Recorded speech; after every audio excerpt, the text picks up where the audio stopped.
Hello student, ध्यान दें। आज हम लोग पढ़ेंगे घर्षण बल का आरोपित बाह्य बल के साथ परिवर्तन। क्या किया गया, ये गुटका लिया गया और गुटके पर एक बाह्य बल लगाया गया और बाह्य बल का मान धीरे धीरे बढ़ाया गया और उसके साथ उसके घर्षण बल के मान में होने वाले परिवर्तन को भी ज्ञात किया गया। यानी बल के साथ जो घर्षण बल उसके संगत घर्षण बल में परिवर्तन हुआ उसको ज्ञात किया गया और फिर इसके बीच ग्राफ खींच लेते हैं।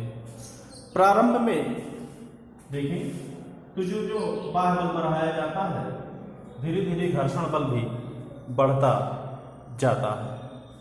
ठीक, ये ग्राफ के कोई भाग से प्रदर्शित है। यहाँ तक जो अब बाह्य बल बढ़ाते जाते हैं घर्षण बल भी धीरे धीरे बढ़ता जाता है और ये ग्राफ के रेखा OA द्वारा प्रदर्शित है। ए पर घर्षण बल का मान अधिकतम है तो इस स्थिति को हम कहते हैं FS, घर्षण बल का अधिकतम मान। कौन सा मान है घर्षण बल का अधिकतम मान? ये पॉइंट है F का महत्तम मान, इसी को हम कहते हैं FS।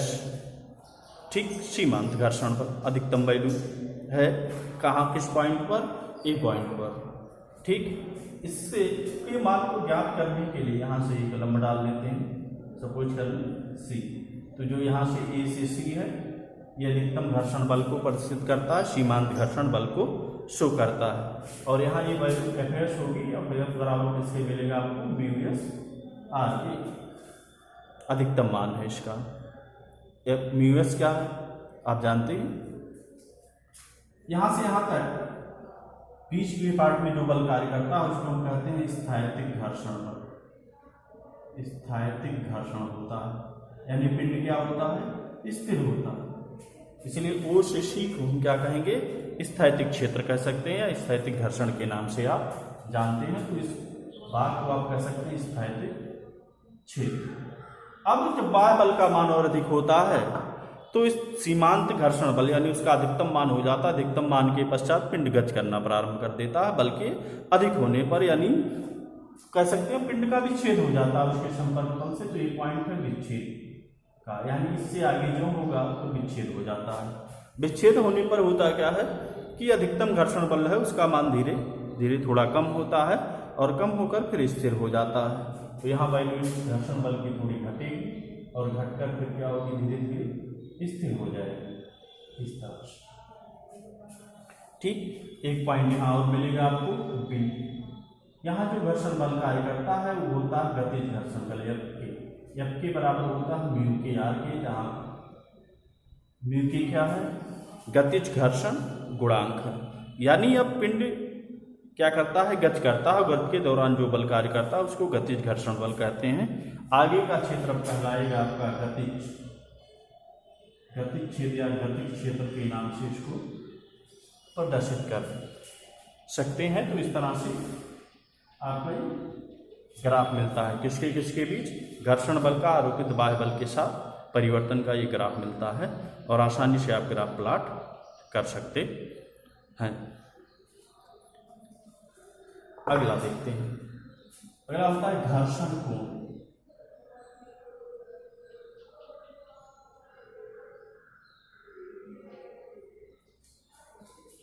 Angle of friction.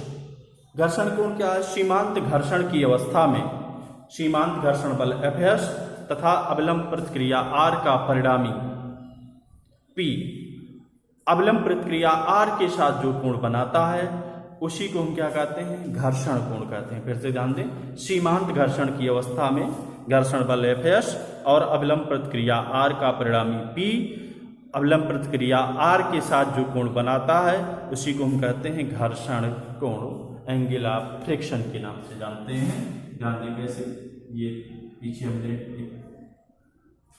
चित्र बनाया था। इधर होता है आपका, इधर FS, इधर बाह्य बल,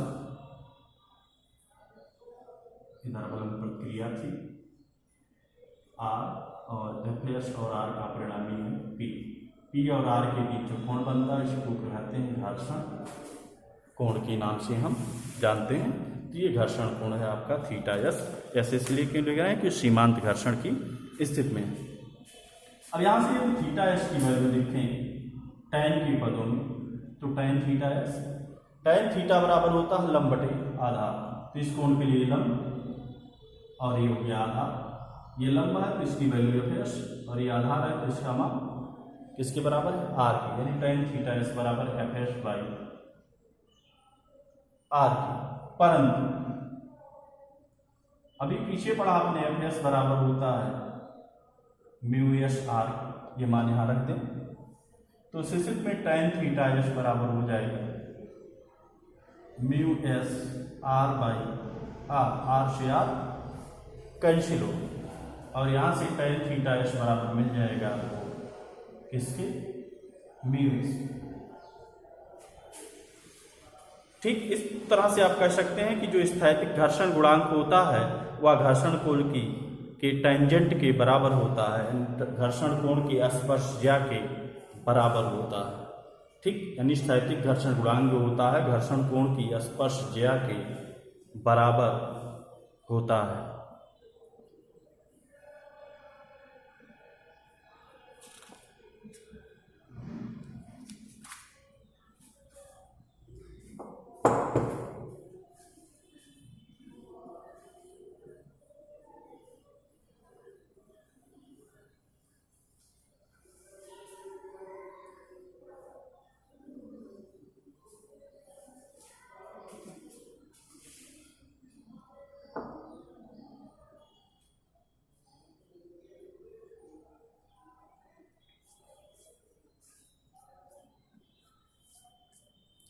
आइए देखते हैं अब आनत तल पर घर्षण।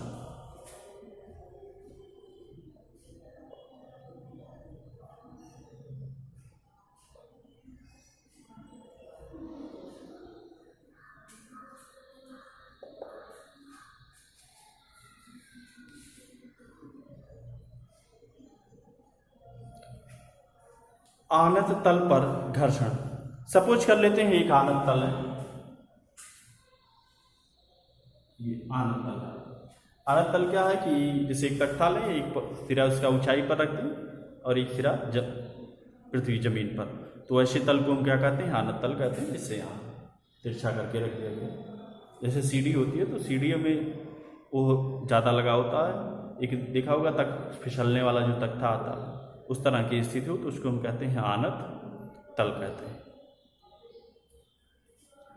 ठीक, जो क्षैतिज से सपोज कर ले थीटा कोण बनाता है, कितना कोण बना रहा है, थीटा कोण बना रहा है। इस पर एक गुटका रखा गया, इसका भार कार्य करेगा किधर, mg नीचे की, इस पर एक घर्षण बल कार्य करेगा किधर, ऊपर की ओर।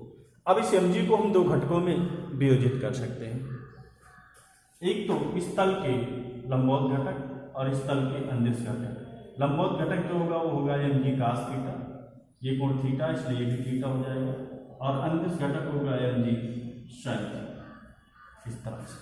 अब यदि गुटका स्थिर है तो जो mg sin थीटा होगा वो घर्षण बल के बराबर होगा, और दूसरा बल जो mg cos थीटा है ये अवलंब प्रक्रिया r के बराबर होगा संतुलन की स्थिति में। अब यहाँ से जो है हम गति के समीकरण लिख सकते हैं, तो एक समीकरण तो ये और ये क्योंकि विराम में है तो उससे तो F S minus mg sin theta बराबर होगा 0 के। दूसरा समीकरण यहाँ से इसके बराबर मिलेगा, तो इसको भी चूंकि बराबर है इसलिए इसको ऐसे लिख सकते हैं, r बराबर mg cos थीटा इक्वल 0। ये उस स्थिति में है जब गुटका क्या है, स्थिर है। ठीक, अब मान लेते हैं गुटका फिसलने ही वाला है, किस कंडीशन में पहुंच गया, गुटका फिसलने वाला ही, तो आप जानते हैं कि धीरे धीरे जो स्थैतिक घर्षण बल है Fs, इसका मान धीरे धीरे बढ़ता है और एक अधिकतम मान तक पहुंच जाता है। तो जब गुटका फिसलने वाला होगा तो स्थैतिक घर्षण बल अपने अधिकतम मान की स्थिति में होगा और उसको आप कहते हैं सीमांत घर्षण बल कहते हैं। अधिकतम मान को ही हम क्या कहते हैं, सीमांत घर्षण बल कहते हैं। और जब गुटका फिसलने वाला ही होगा तो घर्षण कोण सपोज कर लेते हैं, इस कोण को बढ़ाएगा, जो जो इसको ऊपर ले जाएंगे फिसलने की स्थिति बनेगी और ये कोण बढ़कर उस स्थिति में हो गया थीटा एस हो गया। तो उस स्थिति में जो घर्षण बल होगा आपका एफ एस बराबर होगा म्यू एस आर। ठीक, और उस स्थिति में एफ एस बराबर म्यू एस आर के, और ये वैल्यू हम रख सकते हैं एफ एस के स्थान पर, तो म्यू एस आर बराबर, इसको पक्षांतर करके इधर ले आए तो हो जाएगा m g sine theta s के। परंतु आर बराबर आप जानते हैं म्यू एस आर की, और दूसरा यहाँ से आर बराबर मिल जाएगा किसके, m g cos theta s के। आर बराबर छोड़िए, दोनों को भाग देंगे तो mu s r by r बराबर मिल जाएगा m g sine theta s by m g cos theta s. ठीक, थीटा एस हो गया क्योंकि हमने क्या किया, कोण बढ़ा दिया, सीमांत घर्षण की अवस्था में पहुंच गया और गुटका फिसलने ही वाला। आर से आर कैंसिल, एम जी से m g sine theta upon cos theta tan theta s हो जाएगा, यानी म्यू एस बराबर होता है टाइन थीटा एस के। पीछे भी हमने देखा था, तो यहां से म्यू एस बराबर मिल गया किसकी, टाइन थीटा एस के। ठीक, अब यदि कोण और बढ़ाएं तो उस स्थिति में क्या होता है, गुटका फिसलना प्रारंभ कर देता है, और इस स्थिति में घर्षण कोण जो होता है थीटा के है, तो यही म्यू एस बराबर हो जाएगा टाइन थीटा के। एक बात ध्यान रहे यहाँ, और कोण बढ़ाएंगे तो फिसलना प्रारंभ कर देता है, आपने देखा भी होगा कि थीटा एस छोटा होता है किससे, थीटा के से। थीटा के बड़ा होगा, थीटा एस थोड़ा छोटा होता है, जहां म्यू के क्या है, गतिज घर्षण गुणांक। अब यहां देखें एक कोण मिल रहा है थीटा एस, किस कंडीशन में, जब आनत तल का झुकाव इतना बढ़ा दिया गया है कि गुटका फिसलने वाला ही है, तो आनत तल का क्षैतिज के साथ वह झुकाव कोण जिस पर गुटका फिसलना प्रारंभ करता है उसी को हम कहते हैं विराम कोण, एंगल ऑफ रिपोज।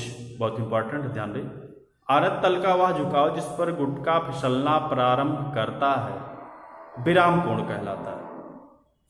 ठीक, तो विराम कोण उसका किस पर फिसलना करेगा, थीटा के पर, तो इसी कोण को हम क्या कहते हैं, विराम कोण कहते हैं। ठीक,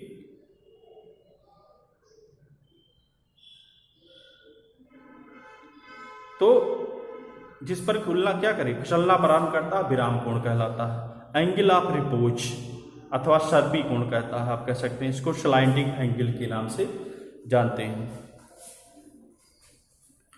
तो कब फिसलना प्रारंभ करेगा, कोण वही है आपका थीटा एस, उसी पे वो फिसलना प्रारंभ करता है। बस अब आज का वीडियो यहीं तक, अगले दिन